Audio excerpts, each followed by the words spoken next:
If you want to tangle with fickle, hard-to-hook trout, you need to be pulling soft plastic grubs. If you want to get into grub trolling, get on over to fishhuntshoot.com and grab one of Kel Kellogg's Signature Series grub kits today, and you'll be yelling fish on tomorrow.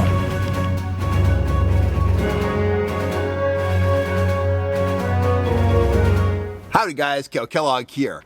I am in my backyard studio today. I'm actually filming in the evening as opposed to the morning. I usually do my filming in the morning when I'm filming at home, but I'm hoping to avoid the yellow jackets today. It has been a banner year for yellow jackets here in the Sierra foothills, and they are plentiful and they are aggressive. I got traps all over the property. I've killed hundreds of them, but the supply seems very deep. So I haven't really put a dent in the population yet, but I'm going to keep on trying because it is all out war with the yellow jackets. But we're not here for a yellow jacket report. We're here for a fishing report. It is time for the video that I call, this weekend fishing.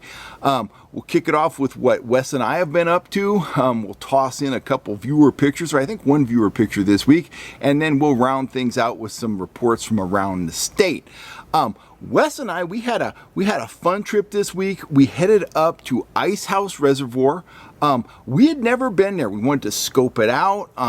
We're working on getting licensed to guide in the El Dorado National Forest, and we just wanted to check out those Crystal Basin lakes.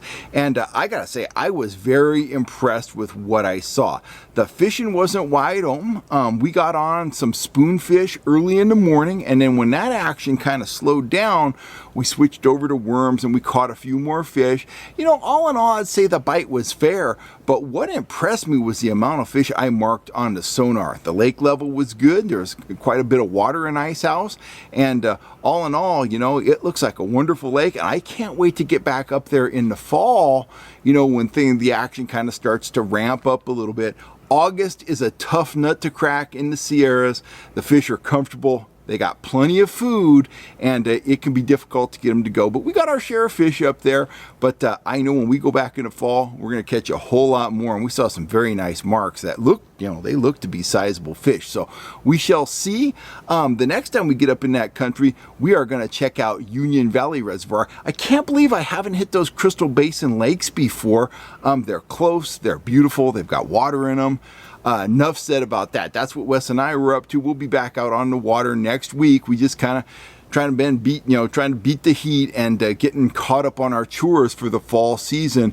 We got a lot of exciting stuff planned this fall. Our kayaks are on the way. We're going to be doing a bunch of kayak guide trips. We're going to do some guide trips on the power boat. And of course, we're going to be out there making all kinds of video content in the fall, because that is one of our absolute favorite times of the year to film. We're going to hit all those iconic destinations and some off the beaten path destinations as well. Now, I got some notes down here. That's why I keep looking down. Check out this picture. This guy's name is Brian. He lives up in British Columbia.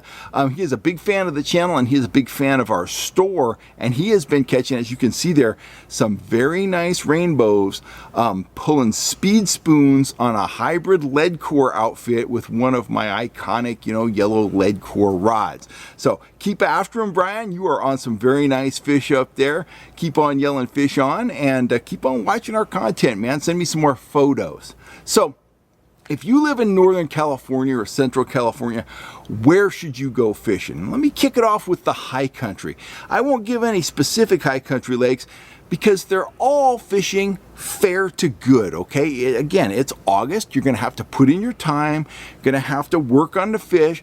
Before the sun hits the water, you can definitely get some reaction action on, trigger spoon juniors, maybe even some speed spoon action. But once the water gets glassy and the sun gets on the water, it's time to bust out the grubs, the trout, tricks, worms, and the natural night crawlers. Slow everything down, and you can continue to catch fish. But again, the hot action is upcoming. September and October are going to be red hot in the mountains, and a lot of the mountain lakes I've been visiting have a good deal of water in them, which is really nice change of pace if you're going to a place, say like Folsom or maybe Shasta, where it's getting pretty low. The Shasta is still a huge lake, but it's getting pretty low, in terms of boat launching. I think it's down 150 plus feet right now. So anyway, keep the fingers crossed for rain this fall and winter. I want to see all these lakes fill up. But if you do want to fish some lakes that have a good deal of water in them, High Sierras is a great option. Closer to home for a lot of you guys, the Lake Berryessa kokanee bite is still in gear. It's getting to be a more technical bite, but it is definitely kicking out the largest kokanee in the state, fish up to 19 inches. But from what I understand, there are still some fish schooled up in open water, but the bigger, the higher quality fish, they're now orienting to both vertical and flat structure in fairly deep water. And in terms of kokanee fishing, that action really separates the men from the boys, so to speak. And I'm definitely in the boys category, where guys like, Gary Coe, president of Kokanee Power, they're in the men category when it comes to that, structure kokanee fishing. And this is a very typical pattern for kokanee and Berryessa and other lakes. As you start to get to the end of the life cycle, when the fish are starting to think about spawning, the larger fish, the ones that we want to catch, they will start to orient, very strongly to structure, to the bottom, to humps, stuff like that. That's where the guys with the Furunos, the really hot sonar units, guys that really know how to use their sonar and know how to present baits, aimed at fish that they're seeing at their sonar that are 70, 80, 90 feet down, holding on a little piece of structure. Those guys, they really excel at that sort of fishing. It's not for everybody, but you can absolutely get out there and catch some very nice kokanee. If you don't think you're up to the challenge yourself, give Troy Barr a call. He is the man on Berryessa. He catches a lot of big kokanee out there, and he definitely knows the angle of the dangle. He is the best guy on the lake. I mean, there's no getting around that.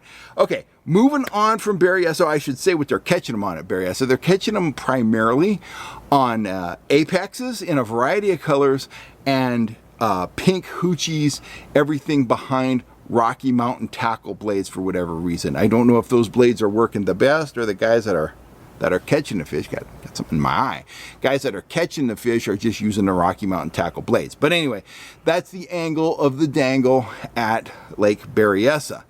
Eagle Lake, way up north, it continues to kick out some very nice trout, 3 to 4 pound trout. Limits are very possible, but I do have to share, there is a kind of a voluntary restriction up there. We are in the warmest part of the year in terms of water temperatures at Eagle Lake, and they don't want you catching and releasing fish, okay? If you don't eat fish and you're gonna go up there, you wanna catch some of those rainbows, figure out who you can give them to. If you go out there and you catch a fish, or you and your partner catch a fish, don't go on, with the day and catch and release 10 fish, because they're already stressed with the warm water, and you'll just end up killing a lot of fish that we want to catch in the fall when we can catch and release. So be cautious if you go to Eagle Lake. You could still launch a boat there. From what I understand, the ramp has a drop off, so if you've got a bigger boat, take your time and make sure your trailer tires don't go off that lip, because you can do some damage. But by and large, launching is not a problem at this time. Just remember, no catching and releasing. Catch them, whack them, smoke them, barbecue them, however you like to cook them, because those are great eating trout. Moving on from there, I got a very good report out of Lake Comanche, of all places. There was a guy and his wife. They went out there. They braved the jet skiers, the water skiers, the wakeboard boats, and they did very well downrigger trolling, shad imitating spoons on rainbows up to about 3.5 pounds. So, very good action. If the skiers don't drive you crazy, if you don't mind the hot weather, Comanche, it's still booting out fish. It's been a great year at Comanche, and it continues to be a great season. And it's only going to be better as we go into the fall and winter. We're going to have some holdover rainbows, and they're going to start planting trout out there again. And pretty exciting stuff for the guys that live in the valley in Stockton, places like that. It's the closest trout lake to Stockton, and I know a lot of folks from the San Joaquin Valley, they like to go out to Comanche. Now, Let's see what we got here. We did the high country. We did Berryessa. We did Comanche. Let's talk stripers. I can't gloss over the striper bite. We talk a lot about, the lakes here. We talk a lot about trout and the landlocked salmon. But that striper bite is really starting to ramp up in the Delta for both the pluggers and the trollers. Pluggers, they're throwing crawfish imitating crankbaits, and they are picking up a mix of stripers up to about 6 pounds and largemouth bass up to about 8 pounds. Those fish are feeding together. Primary forage right now is crawfish. Work those crawfish crankbaits, hit the riprap, hit the transitions between riprap and vegetation, and find your spots, do some scouting. Liberty Island has been good, but there's a lot of other good areas for that kind of action. Plugging has been very good. Guys pulling shallow running yozuris are also starting to pick up fish, and they're picking up larger fish. They're getting fish up to 26 inches. Limits are very possible. When the water's warm like it is, those fish tend to stay on the move, and they, you might find them at one spot today, and tomorrow they're over there, or they're gone, or you can't find them. So stay on the move. When you find some fish, stay with them, but don't count on them being in the same spot the next time you go back there. We'll get that more consistent action in the fall, but right now the fish are on the move. But if you go out there and pull those shallow running crystal minnows, stay in that 5 to 7 feet of water, maybe 8 feet of water, you have a shot at catching, some nice 8, 9, maybe even a 10-pound striper out there right now. I've had some of my very best striper action, believe it or not, in the West Delta in the month of August. I was out there with the legendary Mark Wilson one day, right above the Rio Vista Bridge, and I think we caught 35 fish to about 16 pounds. We found a big school by those sand shoals there, and we just absolutely put a whooping on them. So August action in the Delta can be very good. Tends to slow down a little bit in September for whatever reason as the fish spread out. Then we get more fish pushing in October, November, December. If you're a Delta guy, you know the score. Trolling, plugging, then transition over to the live bait, and finally the cut bait as the water gets colder and colder. And you've got some very good months of fishing out there in the West Delta and beyond for stripers, and of course the sturgeon and stuff like that. Salmon has been very difficult in the Delta. Really the only place guys are catching salmon is up near the barge hole. That's where the fish are congregating. If there's 35 fish in the barge hole, the fishing can be pretty good. If there's 100 fish in the barge hole, the fishing can be a lot better. But if there's 100 fish going upriver and they're spread all the way from Pittsburgh to the barge hole, it can be pretty slim pickings, and that's what we're seeing. There's very few fish being caught by trollers in the Delta. There's almost no fish being caught in the Sacramento area. The only place guys are catching them is up, way up in the river, where they're starting to keg up and get concentrated. Then they can work them, they can present those baits, and they can catch some fish. Let's finish off with Rockfish and Lingcod. That is the bite. That is the trip to go on if you want to fill the freezer up with white fillets that will keep for a very long time. They'll take you well into winter. You'll have plenty of fish to eat. Wes Ward and I, we're getting ready to go bottom fishing here probably towards the end of the month. We want to go out there and whoop some big lingcod, bring home a limit of rockfish each, and just pad those freezers with snow white deep sea fish fillets, because for me there's nothing better than a big old lingcod fillet. Maybe some Alaskan halibut, maybe some fresh tuna, but I love that lingcod.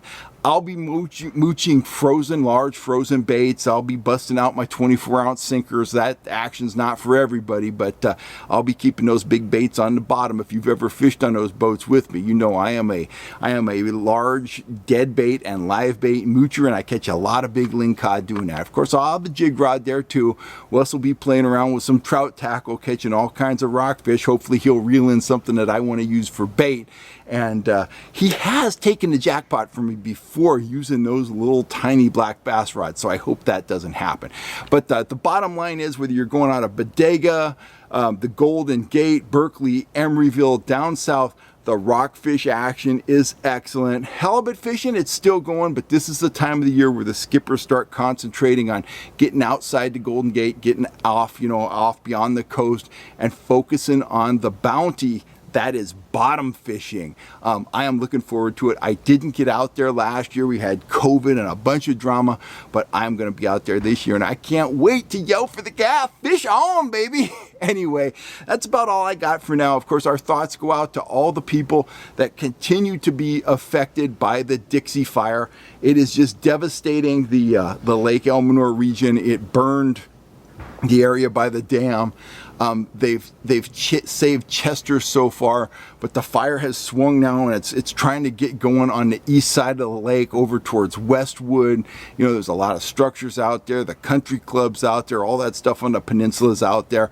Fingers crossed they're going to contain that fire and it's not going to do any more damage to homes, the forest and all that. It is a massive fire. 500,000 acres. I'm Cal Kellogg. If you're looking for gear, get on over to fishhuntshoot.com. Look for me here on YouTube. I'm going to be putting out a lot more content here in the coming weeks, and I always love talking fishing.